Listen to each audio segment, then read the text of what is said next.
Hola, muy buenas tardes a todos. Bienvenidos a este webinar. Antes de iniciar, déjenme recordarles un poco de las dinámicas que tenemos. Tengan la libertad de podernos dejar todas sus dudas, ya que todo será anónimo. Entonces, pues esto nos ayudará a, bueno, descubrir un poco más de este tema.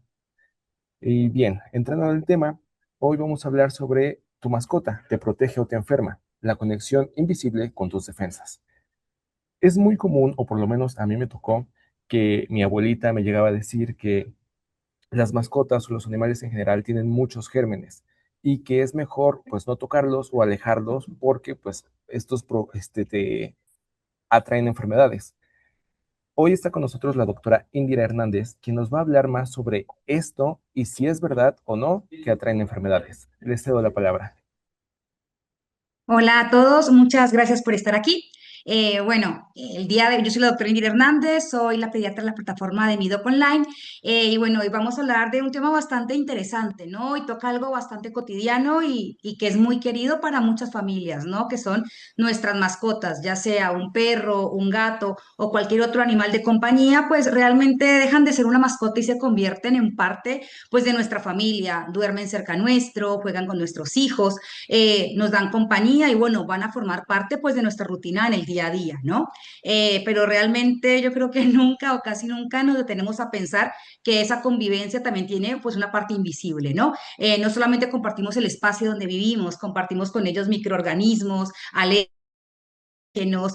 hábitos de higiene y bueno, y hasta hacen parte del ecosistema de nuestra casa. Por eso el día de hoy vamos a hacernos esta pregunta que es bastante interesante, ¿no? El tener nuestras mascotas, ¿nos protegen o nos enferman? Un momento, que no la puedo... para pasar, ahí está, perdón, acá. Bueno, esta es una pregunta que realmente nos hacemos todos. Lamentablemente no les puedo decir sí o no, porque en este caso depende, ¿no?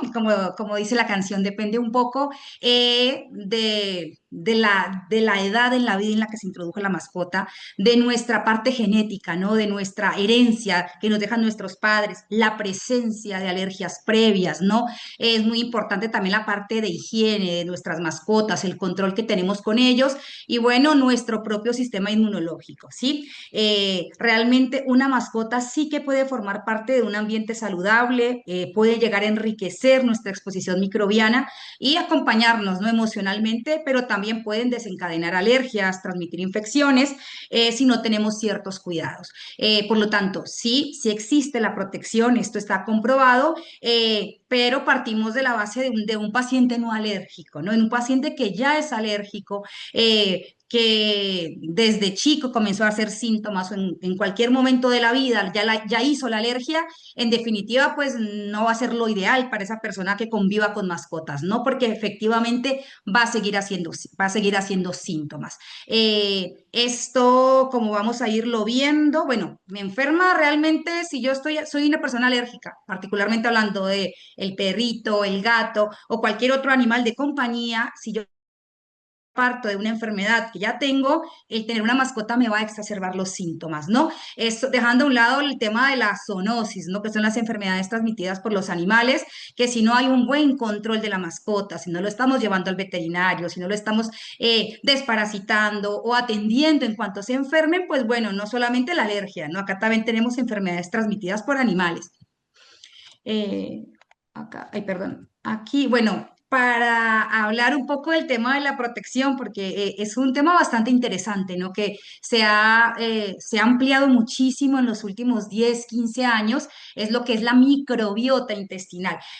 Previamente, bueno, aún muchas personas lo llamamos flora intestinal, pero bueno, imaginémonos que la flora es como vegetación, ¿no? Pero realmente nuestro intestino, la microbiota de nuestro intestino es rica en muchos microorganismos, ¿no? No solamente levaduras, hongos, tenemos bacterias, virus e inclusive otros gérmenes que también ayudan al tema digestivo y al tema de la tolerancia. Por lo tanto, ya si hablamos de lo que es la microbiota, bueno, podemos partir como etimológicamente, micro es muy pequeño, no algo microscópico, y biota es vida. Entonces estamos hablando de microorganismos muy chiquitos que están en algún ambiente. En este caso hablamos de la microbiota intestinal, pero también tenemos la microbiota de la piel, tenemos la microbiota del sistema respiratorio. Entonces, bueno, esto va a depender un poco del lugar del que estemos hablando. En este caso vamos a hablar de lo que es la barrera intestinal y cómo la microbiota nos protege, ¿no? En muchos aspectos. Principalmente que esta barrera intestinal, pues imagínense ustedes que el intestino, hay una parte externa y una parte interna, ¿no? La parte externa es todo lo que llega al intestino, la comida, parásitos, bacterias, hongos, virus, y esto tiene que estar separado de alguna manera, es decir, no todo puede entrar. Entonces, esta barrera intestinal pues tiene varios componentes, entre ellos la producción de moco, las mucinas en el intestino, que hace que se separen todas estas cosas que andan por ahí en el intestino y que no pueden llegar a entrar, ¿no? Desde el punto de vista como de defensa, se secretan muchísimas sustancias que generan protección, al igual que inmunoglobulina, como la inmunoglobulina A, que lo que hace es ayudar a contrarrestar, a detener o evitar, digamos, o a marcar ciertos, en este caso, microorganismos para que no causen infección, ¿no? Las propias células del intestino, que son los enterocitos, son como ladrillitos, ¿no? Están muy juntitos. Esto, ahí ocurre bueno, la absorción de los alimentos, de los nutrientes, ¿qué tal? Pero bueno, estas células están muy pegaditas, imagínense ustedes como si fuera cemento, ¿no? Algo que las une.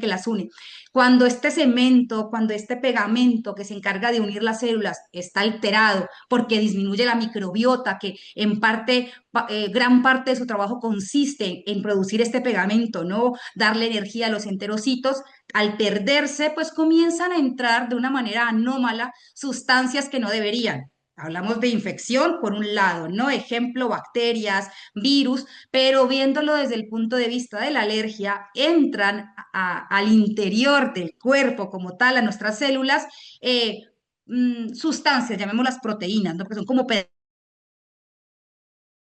algo, puede ser ejemplo un alimento, puede ser ejemplo un alérgeno, y va a comenzar a presentarse a las células inmunológicas de una manera anómala, porque no deberían pasar, porque ese pegamento tiene que evitar que eso suceda, ¿no? Por lo tanto, esta microbiota nos ayuda de una manera bastante intensa a educarnos o a educar nuestras células hacia la tolerancia, ¿no? Se producen estos metabolitos que son reguladores precisamente para mantener la tolerancia, para regular la infección, y bueno, va compartiendo señales tanto con piel como vía respiratoria, digamos, la microbiota varía según la localización, es diferente la microbiota de la piel a la microbiota del intestino o a la microbiota por lo menos del sistema respiratorio.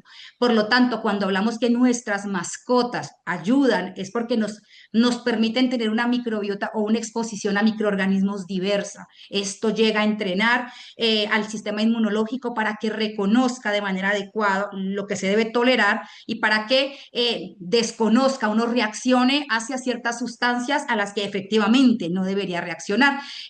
No solamente la mascota en sí, ¿no? Porque la mascota sale o no sé, lo sacamos al jardín, nos la llevamos de paseo, entonces al entrar a casa nos trae pues los microorganismos que encontró fuera, en las patitas, tanto de en lo que es el suelo, polvo, pólenes, hongos. Por lo tanto, la clave obviamente no viene siendo que entonces entre más microorganismos entre y más suciedad, no, realmente es la diversidad. Todo recae también en la limpieza, ¿no? Al llegar y los espacios, ¿no? Hay familias que capaz conviven mucho con sus mascotas, están sobre las camas, es muy variable, pero pues bueno, siempre limpiando sus patitas, digamos, pues para evitar el contagio o contraer ciertas infecciones que capaz nosotros con un sistema inmunológico bastante competentes como adultos y una enfermedad podemos evitarlo, pero bueno, niños más chiquitos con un sistema inmunológico que no funciona al 100 como funciona el de un adulto, o adultos o niños con enfermedades del sistema inmunológico, llámese alguna inmunodeficiencia, ya sea primaria, ¿no? Por alguna enfermedad que cargue, o una secundaria, ¿no? Ya sea por alguna enfermedad, tratamiento con corticoides a altas dosis, en fin, puede hacer que lo banal, lo que no genera ninguna enfermedad, pueda llegar a producirlo. Entonces, la idea siempre es como el punto de equilibrio, ¿no? En cuanto a la protección que tenemos nosotros y la que le brindamos a nuestras mascotas. Hablando un poco de esto, quiero que quede claro, ¿no? Depende mucho de la familia. No quiero que se vea como de, ay, tengo que tener un perro o un gato para evitar la alergia. Realmente no funciona así. Esto es mucho digámoslo, hablemos de la propia familia, ¿no? Si yo, personalmente, mi familia, yo no tuve mascota, sino ya muy grande. Mi primer perro lo tuve a los 13 años, pero bueno, me gustan bastante y cuando tuve a mi hija, pues bueno, estuvo mi perrito, el de esa época, ahora tengo otro perrito, ¿no? Pero es esto, ¿no? Es el gusto y el amor que tenemos por los animales. Hay personas que no les gusta convivir tanto con un perro, con un gato, es muy variable, ¿no? Capaz otro tipo de animal, no quiere decir que entonces para evitar una alergia voy a comprarme un perro o voy a ir a la veterinaria a comprar cualquier animal como mascota porque no funciona de esta manera. Ejemplo, que sí se ha visto, hay muchos estudios y se llegan como a diferentes resultados, lo que pasa es que es un poco variable. Lo que sí en la mayoría que se ha encontrado que aquellos pacientes, hablemos de niños, cuyas madres durante el embarazo estuvieron expuestos a un perro, a un gatito, con todos los cuidados pertinentes, ¿no? Se asocia con que esos niños van a disminuir de manera notable el riesgo de alergia, o capaz sí la van a desarrollar, pero no en lo que genéticamente estuvo predispuesto, ¿sí? Es decir, la puede llegar a hacer, pero quizás más tarde o quizás no la haga. En fin, como son datos dispares, se han visto en algunos que protegen, otros que no, no podemos afirmar que sea un escudo o una protección. En cambio, la exposición tardía a la mascota, ejemplo, tuve el perrito a los 5 7 años, esto no es que el perrito cause la alergia, pero bueno, como entró tardíamente y si yo estoy predispuesto, tengo una predisposición genética, hablamos de atopia, ¿no? Atopia es un término que utilizamos los alergólogos para hablar de la producción de cierta inmunoglobulina, que es como una célula de la defensa que se asocia con enfermedades alérgicas, alergia de la piel, alergia del sistema respiratorio o una alergia por algún alimento, ¿no? Cuando yo comienzo a incrementar estos niveles de inmunoglobulina E, hablamos de atopia, ¿no? Tengo una predisposición a desarrollar una alergia, ¿no? En estos casos, si yo tengo una predisposición genética, ya la cargo y tengo el contacto con una mascota, puedo llegar a hacer síntomas. Diferente cuando el contacto existió desde intraútero o muy el primer año de vida. Ahí hablamos de que puede llegar a tener un efecto de protección, pero ojo, no es lo que se ve, es la media, pero no todo está escrito y no seguimos como algo estricto, ¿no? Como algo que siempre tiene que pasar. Por lo tanto, si la familia es una familia que ama a las mascotas, que les gusta, bueno, no hay necesidad de sacarlas, pero tampoco quiero que se entienda que vamos a comprar una para evitarlo. ¿Vale? Ahora sí, ¿qué síntomas podemos tener de alerta en casa para comenzar a sospechar que quizás sí exista una alergia a mi mascota? Bueno, el patrón importa, es decir, cuándo aparecieron los síntomas, en dónde y con qué contacto empeoran. Yo les comentaba que la alergia, de hecho, no solamente es respiratoria, yo puedo tener alergia en la piel, que típicamente es la presencia de la urticaria, ¿no? Estos brotes, estas ronchas que pican mucho, que van y vienen, inclusive de repente se forman dos, tres y luego coalescen y se forma una placa gigante que tienen la característica de que generan mucho, mucho picor. No duelen, pero sí pican, ¿no? Puede ser por el contacto con la mascota, entre otras cosas, no solamente, ahora porque estamos hablando de la convivencia con animales, pero no puede ser generado por muchísimas, desde una infección hasta inclusive una alergia a alimentos o medicamentos. Ahora, eso es como lo más común, el tema de la piel, ¿no? Pero en cuanto al contacto con animalitos y la alergia al epitelio de los animales, hay manifestaciones diversas, principalmente la parte respiratoria. Recordemos que el sistema respiratorio empieza en la nariz, ¿no? Entonces puedo tener síntomas de rinitis. Acá tenemos picor de nariz, estornudos, escurrimiento nasal, sensación de nariz tapada o carraspera, ¿no? Que típicamente estamos haciendo como aclarándonos la garganta de manera continua, los ojos que nos pique, que comencemos como a llorar, ¿no? Como muchas lagrimitas o que estén muy rojos. En el pecho, digamos, cuando la alergia o cuando el compromiso es a nivel pues de manera típica vamos a tener la presencia de tos, la tos es más seca, podemos llegar a tener como sensación de dolor torácico, es decir, sensación de falta de aire o escuchar a veces un silbido o un gruñido en el pecho. También, bueno, la manifestación en piel y bueno, típicamente cuando los síntomas son como muy repetitivos o muy continuos, va a haber un impacto negativo en el sueño, por lo tanto vamos a tener tos nocturna, sobre todo a la madrugada, o nos solemos levantar con congestión nasal o estamos con los síntomas continuos. Ahora bien, realmente cuando uno hace una consulta alergológica, cuando hay mucha sospecha de animal, el paciente dice, doctora, es que mi hijo carga el perro o carga el gato y automáticamente le pican los ojos, es que comienza a estornudar o le salen ronchas, entonces es casi característico que el paciente lo dice, yo creo que es el perro, yo creo que es el gato, porque le pasa. Ahora, los casos menos comunes son, es que se levanta, tiene todo, hay uno, capaz no tanto piensa en las mascotas, sino alergia al polvo, una humedad en la casa, hacer alergias a las humedades. También es cierto que los animalitos de pelo son reservorio de polvo, ¿no? Sobre todo el perro, porque el perro se baña cada mes, si bien le va, cada mes y medio. El gato se acicala, no se lame, entonces se limpia. Por lo tanto, a veces ni siquiera es la mascota, a veces es el polvo que carga la mascota, ¿vale? Entonces, si tenemos alguno de estos síntomas, son síntomas de alerta para consultar con un alergólogo para que las pruebas pertinentes, ¿no? Uno hace una historia clínica bastante extensa porque parecemos investigadores privados preguntando un poco de todo, pero finalmente el diagnóstico se hace con una prueba cutánea que se llama prick test, en el cual pues colocan unas gotitas con extracto de la fuente alergénica, perro, gato, hámster, bueno, hablando de animales, ¿no? Y esperamos unos minutos, limpiamos y leemos la reacción, es positiva cuando se forma como un piquete de mosquito. Y ahí podemos decir, es alérgico al perro, es alérgico al gato o es alérgico a cualquier otro animalito. Ahora, ¿cuándo podemos enfermarnos? Bueno, hablamos de enfermedad, hablamos de alergia. Estamos un poco en los dos extremos, ¿no? Realmente las zoonosis son aquellas enfermedades transmitidas entre animales y humanos, ¿no? ¿Por qué? Porque perritos, gatos u otros animales domésticos o externos, ¿no? Capaz el perrito de la calle que le damos comida y demás, ellos portan bacterias, hongos, parásitos, por eso hablamos de que tenemos una microbiota compartida. Por un lado pueden llegar a enfermarnos y inducir alguna infección en nosotros, ¿no? En nuestros niños. Particularmente del gato, bueno, creo que la mayoría conocemos el tema de la toxoplasmosis, ¿no? Que pueden llegar, por eso las mujeres embarazadas se aconseja no tener un gato y sobre todo no limpiar el arenero, porque es en la materia fecal en la que transmiten este parásito que se replica en el cuerpo de nuestros bebés, ¿no? Y puede llegar a generar desde un aborto hasta enfermedades graves a nivel cerebral pérdidas, a veces se incuban en el ojo y pérdidas de la visión. Entonces, bueno, es muy variable el espectro de la toxoplasmosis. Ahora, los que les gustan los reptiles y anfibios, bueno, ahí hay no alergia, pero por ningún lado, pero sí hay riesgo de transmisión de infecciones como la salmonela, ¿no? Sobre todo la manipulación en niños pequeños. Y bueno, las mordeduras, arañazos o lamidas en heridas que requieran atención pueden llegar ¿por qué? Porque la saliva, digamos, los dientes, la boca de un pues tiene una cantidad de bacterias que siempre cuando hay mordida hay que dar antibiótico. Esto es de cajón, ¿no? Y no un antibiótico como amoxicilina con clavulánico precisamente para combatir ese tipo de infecciones. Pero que quede claro, la prevención siempre empieza con una mascota sana y una familia informada.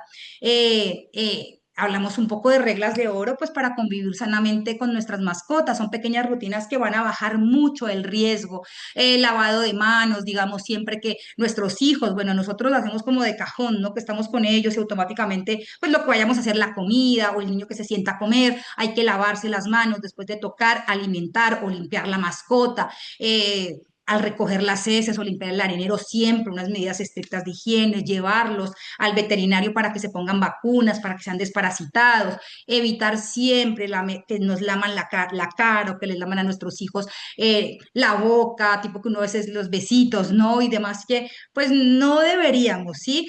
O las heridas tampoco, y pues mantener nuestra casa ventilada, limpia, tanto la cama, los juguetes y reducir el polvo si hay alergia. Por eso les comentaba previamente, a veces ni siquiera es la mascota, es más, la alergia más común del mundo es la alergia al polvo, que es por los ácaros que se encuentran ahí. Entonces, como los animalitos, sobre todo un perrito, es reservorio de polvo, pues bueno, puede ser que el contacto con ellos no sea en sí por el perro, sino por la alergia al polvo, ¿sí? La idea, o bueno, lo más importante es que nos quede bastante claro que una mascota sana va a protegernos mejor, ¿no? Pasamos un poco, bueno, acá pongo tres situaciones, pueden ser más, pero esas es como las más comunes ve o las preguntas que nos hacen los padres, ¿no? Primero, ¿voy a tener un bebé? O la típica pregunta de la mujer embarazada, es que estoy embarazada y tengo un gato, un perro y no sé qué hacer, lo regalo, se lo doy a, lo dejo en adopción. Realmente no hay que retirar a la mascota por miedo, por lo que pueda llegar a pasar, sobre todo con los gatitos, es importante que la mujer embarazada no manipule, digamos, el arenero, porque por el riesgo de toxoplasmosis, pero bueno, en caso de que no se pueda, con guantes, siempre limpieza y qué tal, ¿vale? Mantener la higiene y pues seguir llevándolos a sus controles como Dios manda, con sus vacunas que tienen que ser puestas, con su veterinario. ¿Vale? Entonces nos quedamos. La idea no es sacar a la mascota porque hay un embarazo y demás, por miedo, ¿no? Realmente no generará, no empeorará o no va a haber una predisposición a que el recién nacido, que el niño chiquito enferme si tenemos siempre unas medidas adecuadas de limpieza.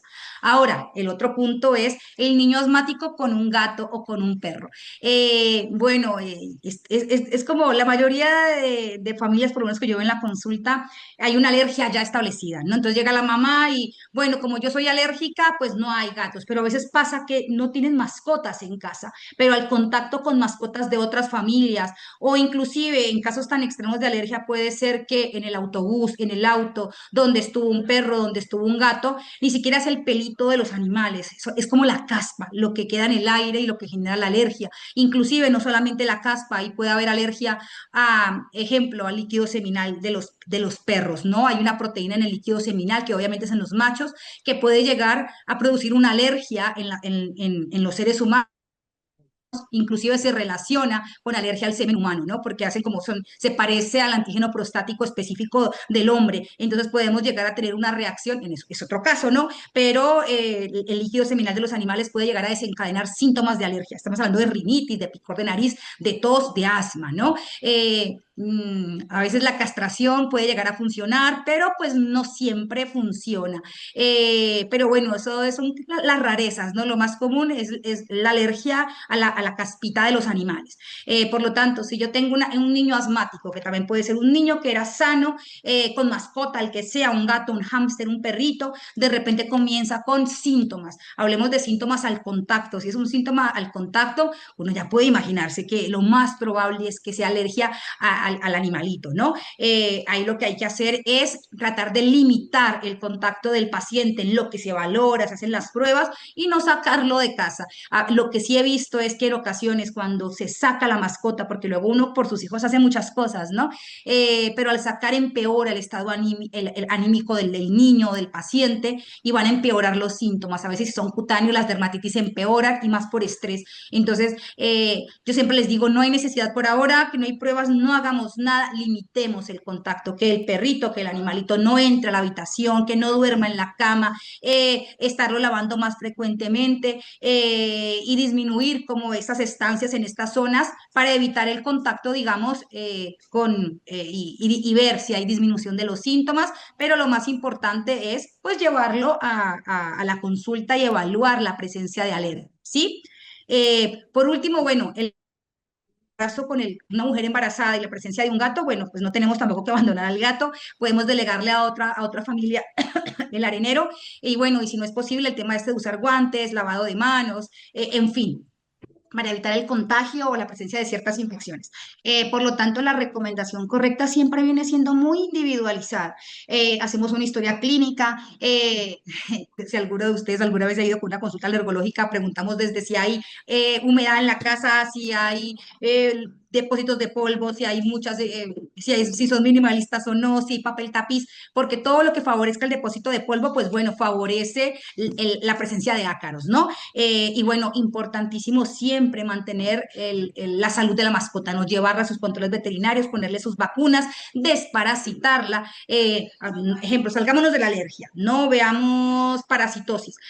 Siempre que uno desparasita, bueno, nosotros nos desparasitamos cada 2 años, por ejemplo, puede ser como una medida preventiva, se tienen que desparasitar todos en casa, incluidas las mascotas. Entonces es una salud unificada, es como prácticamente salud para todos, ¿no?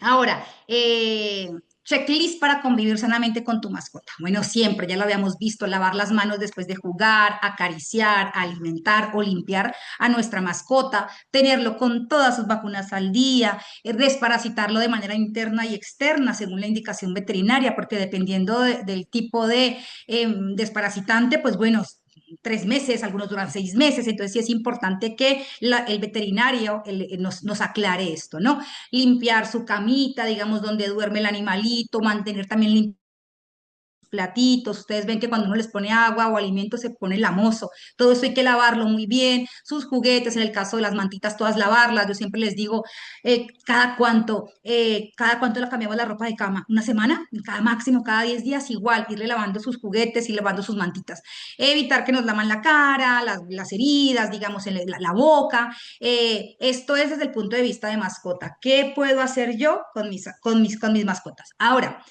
¿yo qué hago también para disminuir el potencial riesgo alérgico, ¿no? Ventilar la casa todos los días, aspirar con frecuencia, idealmente con filtros EPA si hay alérgicos en la casa. Ojo, porque puede ser una alergia al epitelio del animal o una alergia al polvo o una alergia a humedad, que realmente son hongos, las esporas que están por ahí en el aire.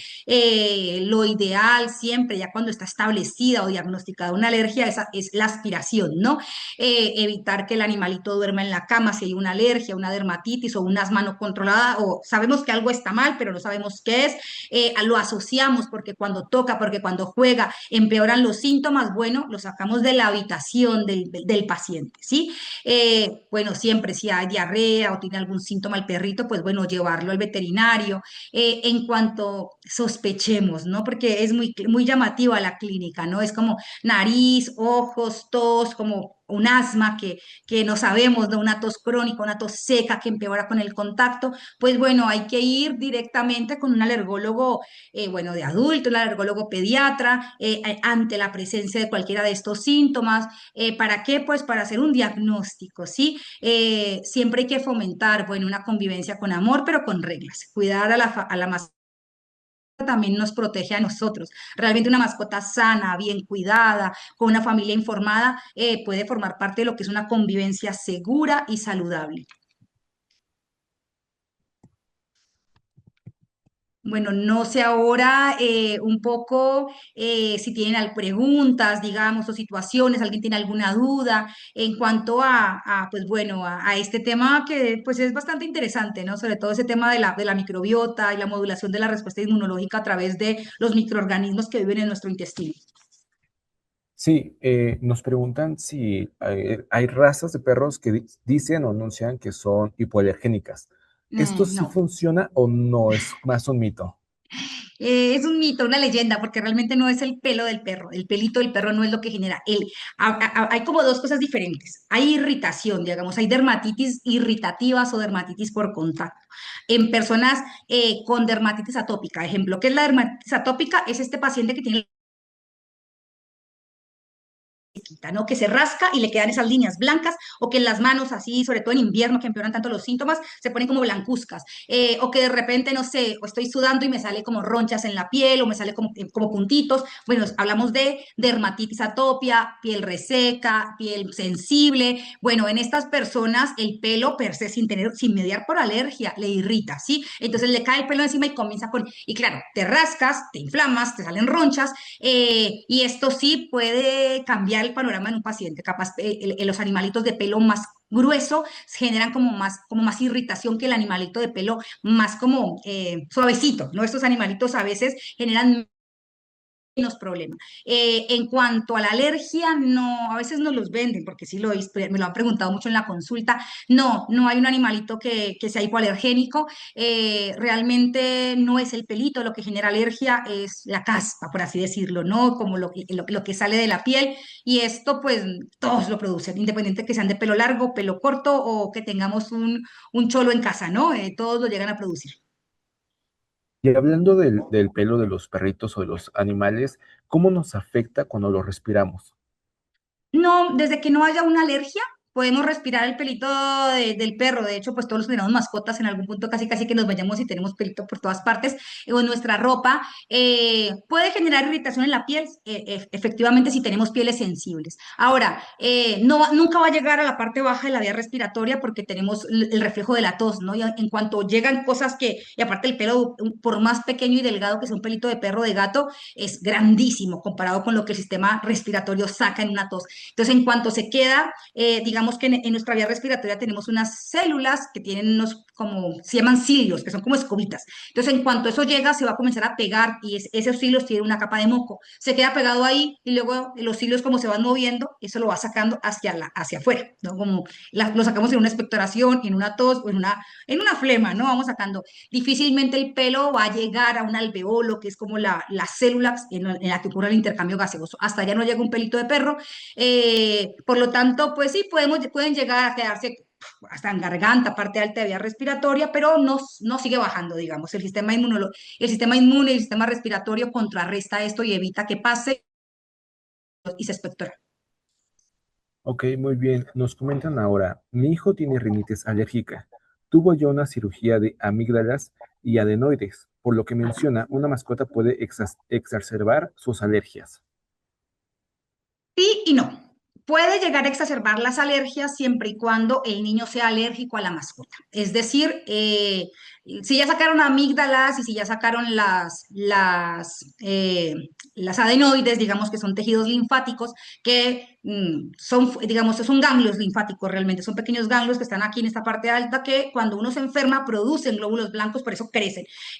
De manera negativa crecen demasiado, ¿no? Entonces los niños por debajo de los 8 años tienden a tenerlas muy grandes, entonces obstruyen el paso del aire. Entonces, típicamente el paciente con hipertrofia de adenoides o de amígdalas duerme con la boca abierta, está cansado, tiene trastorno del sueño, tiene incluso cambios a nivel mandibular y de cajón está siempre respirando mal y siempre con moco. ¿Por qué? Porque está inflamadísima la nariz. Al quitar adenoides y quitar amígdalas, y la verdad, cuando un paciente, hay como muchas indicaciones para sacarlas, no más de 3 infecciones bacterianas, más de 2 en 6 meses, más de 3 en un año, apnea del sueño, uno la saca, le cambia el panorama al paciente porque deja de estar obstruido. Ahora, si ese niño es alérgico al perro o es alérgico al polvo, porque puede ser que no está, bueno, son comunes, pero yo por lo menos de 100 pricks, pruebas de alergia, me han salido positivos a perro o gato menos de 20, o sea, es comparado con la mayoría sale positivo a un ácaro del polvo, ya sean, hay tres mayoritarios que en la mayoría están o los tres juntos o al menos uno de los tres. Pero si niño está respirando un aire en el cual él ya hizo una reacción, ya reconoce las proteínas del epitelio del perro o del ácaro, pues bueno, va a seguir haciendo síntomas con menos intensidad que cuando tenía las adenoides, está claro, pero va a seguir capaz, no con esa clínica fuerte, de respirar con la boca abierta, de estar congestionado, pero va a tener estornudos, picor de nariz, congestión nasal, si hablamos de gravedad de los síntomas, con mucha menos gravedad, pero van a persistir los síntomas si hay alergia. Si solamente era la obstrucción, pues el paciente simplemente no va a hacer síntomas y se va a enfermar cuando se tenga que enfermar. Recordemos que los niños en edad preescolar se enferman entre 10 a 12 veces al año. Estamos hablando de que al menos una vez al mes van a tener una infección viral respiratoria alta que puede cursar con fiebre, que puede cursar con síntomas catarrales y aún así ser un niño sano y más si es un niño de guardería. Si el niño va a la guardería o está en el kinder, pues bueno, estas 12 ocasiones se multiplican, entonces es más frecuente. Lo que no puede pasar es que tenga neumonías recurrentes, otitis recurrentes, amigdalitis recurrentes. Esto es otra historia, que es un paciente diferente, pero bueno, por eso es como, es individualizado, ¿no? El caso puntual de este niño, si solamente era mecánico por hipertrofia de adenoides, de amígdalas, al sacarlas, debe mejorar y se debe enfermar cuando tenga que enfermarse porque hay alguien enfermo en casa.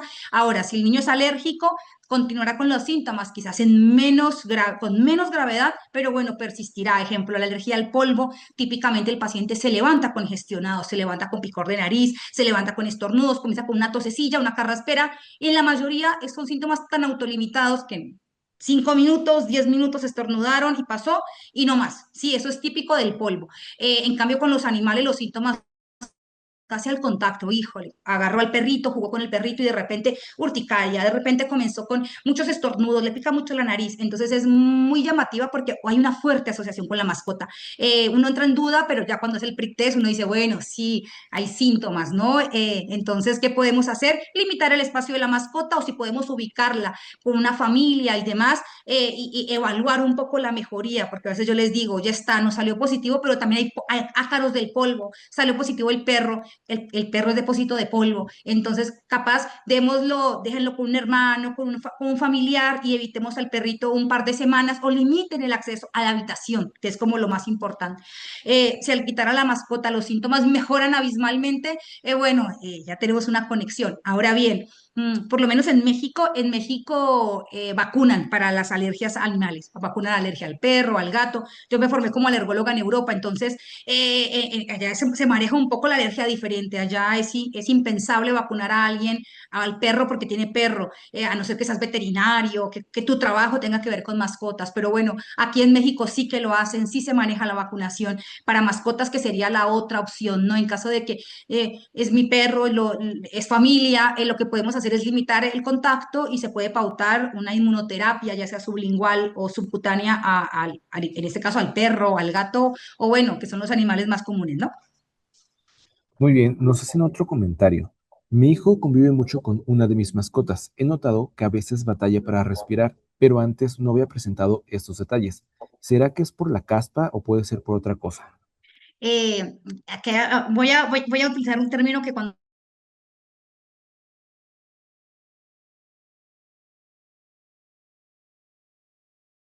uno no hace alergia a algo que no conoce. Uno para algo le pasa al sistema inmunológico. Por una razón de desequilibrio, porque aquí partimos la microbiota, ¿no? Entró de manera anómala algo que no debió haber entrado a nuestro cuerpo. El cuerpo comienza a reaccionar. Uno no debería reaccionar a un perro, uno no debería reaccionar a un gato. Digamos, partimos de la caspita, ¿no? El epitelio del perro. Esa caspita no es como tal, es una proteína. Y cuando hacemos pruebas de alergia, uno evalúa el gato entero. Pero cuando uno hace también pruebas de sangre, uno puede decir, ah, ¿qué proteína es? Es una proteína específica, ¿no? Entonces uno, para poder llegar a ese punto de que comience a hacer síntomas, pero pues yo siempre tocaba a mi perro, ¿no? Y es común, sobre todo cuando los animales llegaron a la vida de la persona cuando ella es grande, cuando ya tiene más de 1, 2, 3 años. Es menos probable que uno haga una alergia a un animal cuando el animal convivió desde edades tempranas, es decir, yo estaba embarazada y tenía mi perro, o trajimos a una mascota cuando mi bebé tenía 3 meses, 6 meses. En cambio, cuando esa mascota es introducida después de los 2, 3, 4 años, es cuando, no quiere decir que todos van a ser alérgicos, porque entonces nadie compraría un perro, pero hablemos de que es más probable que esa persona desarrolle una alergia al epitelio de esa mascota. Entonces, sí es posible que si esa mascota llegó en determinado tiempo, estuvo con él y de repente hace contacto con la mascota y tiene síntomas, es probable, digamos, es muy probable que sea al epitelio del animalito, pero antes de tomar una decisión, lo que uno hace es hacer pruebas de alergia, capaz limitar el contacto, en este caso puntual del niño de síntomas con rinitis. ¿Qué recomendaría? Limitar el contacto. A veces es complicado porque los niños son estar así casi encima de los animalitos, abrazándolos, jugando con ellos, pero bueno, limitar el juego, capaz como bajémoslo un poquito y que no entre a la habitación del paciente, del niño que tiene síntomas. Inclusive, si somos acuciosos, ejemplo, yo tengo un perro, mi hija es alérgica al perro, saco al perro. Hasta 9 meses después, un año después, si se hacen mediciones en el ambiente, todavía siguen habiendo epitelio de perro en el aire, porque está como muchísimo, ¿no? Eso no quiere decir que entonces hasta un año después el paciente deja de hacer síntomas, va a bajar la carga alergénica y va a mejorar los síntomas, pero bueno, antes de tomar decisiones de salir de pronto de un miembro de la familia, capaz de una mascota, de alguien que simboliza como es prácticamente alguien más, ¿no? En casita, es evitar el contacto y hacer las pruebas de alergia, es decir, buscar un alergólogo de confianza, platicarle y bueno, hacer las pruebas, porque puede ser que ni siquiera sea el perrito, puede ser que tenga también alergia al polvo. Pero bueno, ya con este cuadro que me acaban de describir, yo pensaría que sí, lo más probable es que esté haciendo una alergia al epitelio del animalito. Gracias. Hay otro comentario que nos dicen de esta persona que tiene dos mascotas. Una con una ya lleva mucho tiempo y con la otra apenas unos meses. Pero se ha dado cuenta que a partir de que se introdujo esta nueva mascota, ha tenido todos estos síntomas de alergia. ¿Es posible esto de que seas alérgico a un solo animal y al otro no? La mascota, ambas son macho o hembra o... No nos especifica bien si hay variación. De hecho, eh, mm, tampoco nos dice si es un perrito o un gatito, pero ajá, también me ha tocado conocer a gente que de repente convive con un gato y le da mucha alergia y pasan los meses y deja de ser alérgico o le deja de causar como irritación. Bueno, se ve qué puede llegar a pasar, digamos, depende, lo que decíamos, la irritación, capaz un síntoma diferente es la parte de piel, que a veces es irritativa por contacto en pacientes con pieles sensibles, otra es la parte respiratoria. Puede ser que dependiendo de la cantidad, si está recién bañado, disminuye bastante porque se limita, esa caspa se limpia, entonces puede ser que si jugó en el momento en que el perro está más limpio, el gatito está más limpio, pues bueno, reducen los síntomas. O también hay situaciones en las que hacen que la posibilidad de que yo haga una reacción alérgica aumente. ¿Qué aumenta la posibilidad? Pues que el perrito en este caso esté sin lavar más días o situaciones propias. Ejemplo, ¿qué puede empeorar o que los síntomas alérgicos como que sean como más fuertes? Que yo esté cursando con alguna infección, digamos, que yo esté con un resfriado muy heavy, muy fuerte, que yo esté tomando perdón, que esté tomando ibuprofeno, los AINES, no los analgésicos no esteroideos como el diclofenac, el ibuprofeno, el naproxeno, una exposición solar intensa, digamos, esto hace que baje el umbral de la alergia. Entonces, capaz, si yo toleraba a mi perrito con cierta carga alergénica, al estar en estas condiciones, capaz con menos cantidad hago síntomas. Esto es muy visto en la alergia alimentaria, ¿no? Pero también hemos visto que a veces esto, sobre todo en la parte respiratoria, ¿no? Síntomas, ya hay una vía respiratoria inflamada, partimos de estoy agripada, llega esto y es una irritación peor. ¿Ok?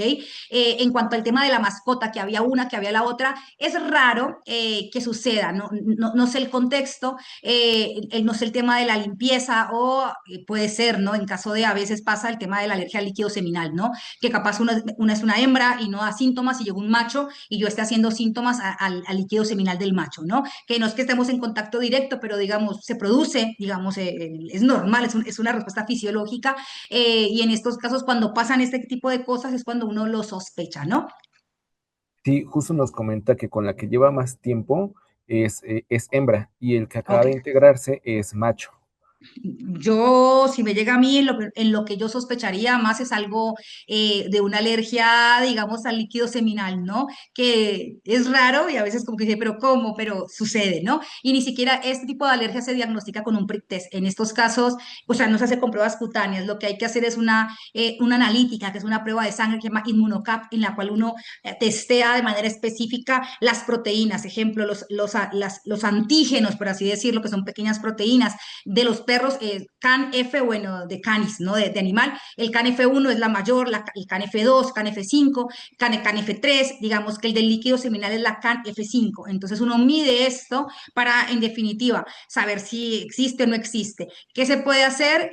Bueno, no sé en cuanto al tema familiar, que para si lo quieren para reproducción, yo que intentaría castrarlo, ¿sí? Y vería un poco antes de hacer un estudio de sangre, porque eso es en la persona con síntomas, se puede llegar a recurrir. No es 100% efectivo, sobre todo si ya es un perro adulto, ya un macho grande. Si es un cachorro de menos de 1 o 2 años, es recomendable, digamos. Y bueno, en caso de que no mejoren los síntomas, pues bueno, la esterilización también no está mal, ¿no? Pero si queremos saber efectivamente por qué, se haría un estudio de sangre, ¿no? Un inmunocap, una IgE específica a las proteínas del perro, ¿no? Específicas del epitelio de los perros.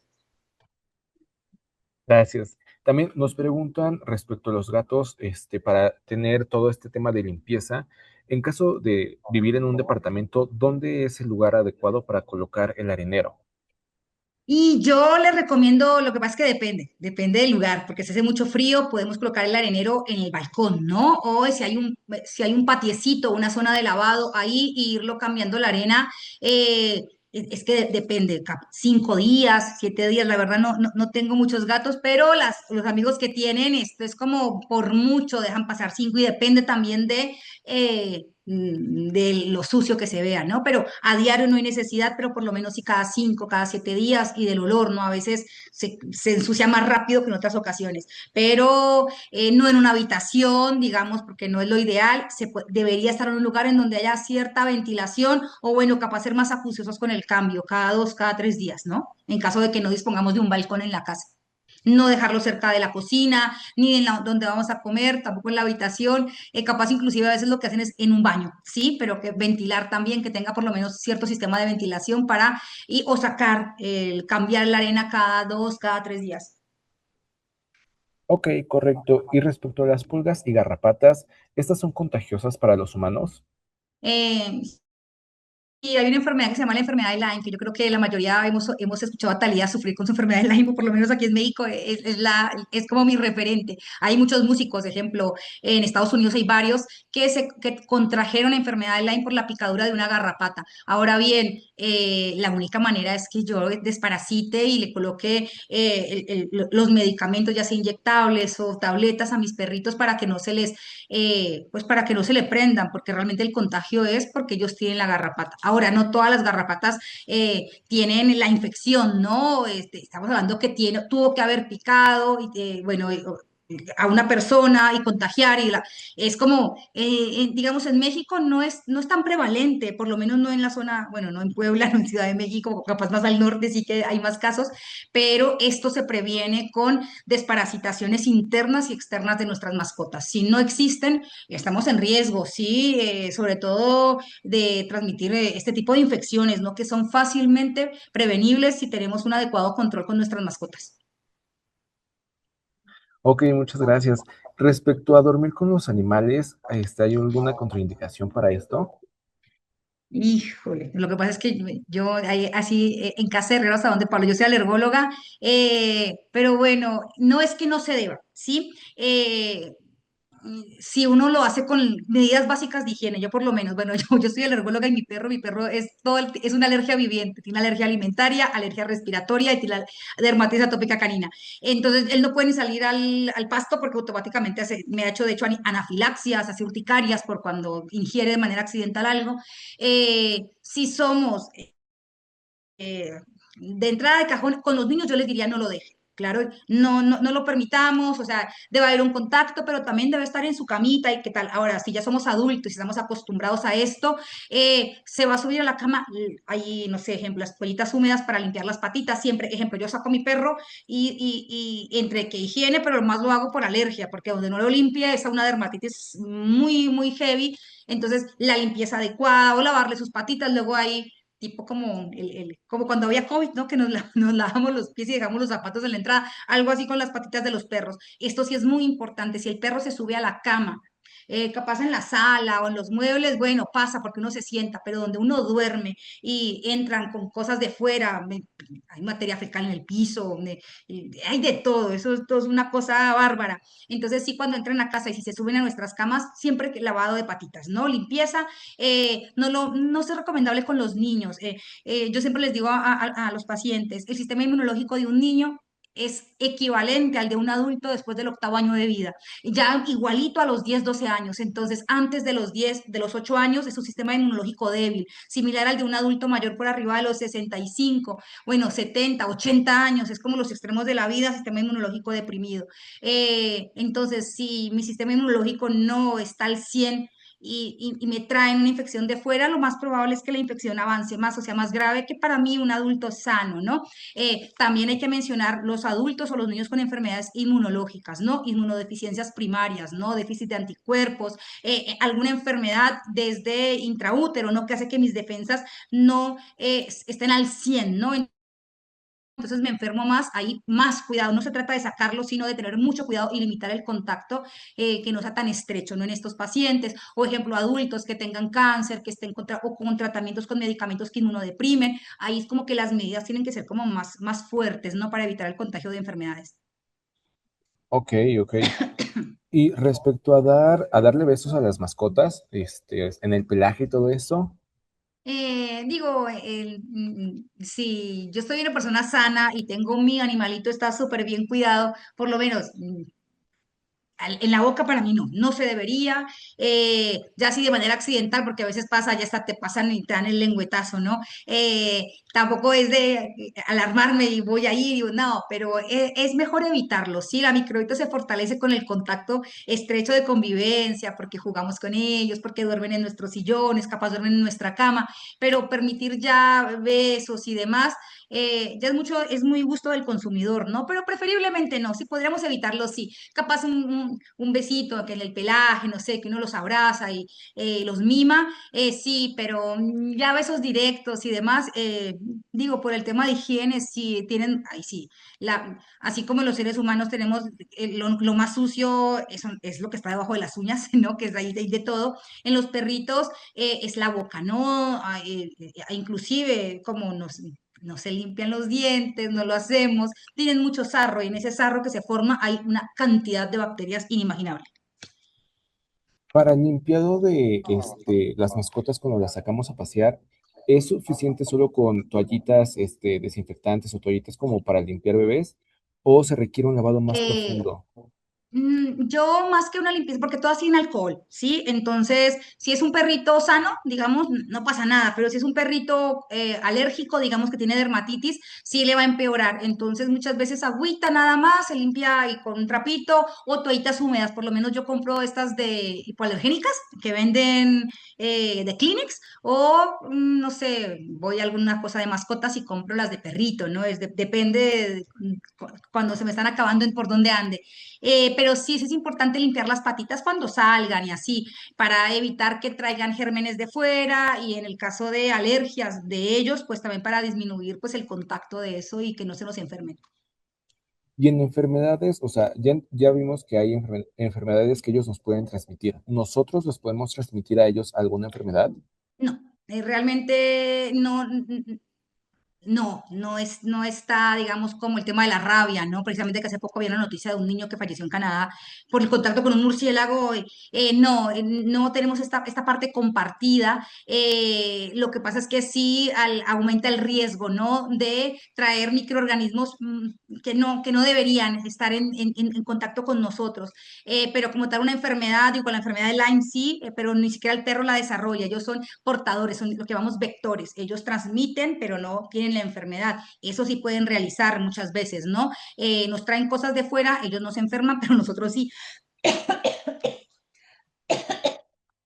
Pero hacia algo compartido, digamos, es poco probable. Tenemos la gripe aviar, ¿no? El tema de la influenza, cómo mutó. Luego el COVID, ¿no? Si pasó con todo esto de los animales, pero en el tema de los perritos y demás, la mayoría de lo que nos puede enfermar a nosotros, ellos portan la enfermedad, no desarrollan síntomas, pero sí nos la pasan a nosotros.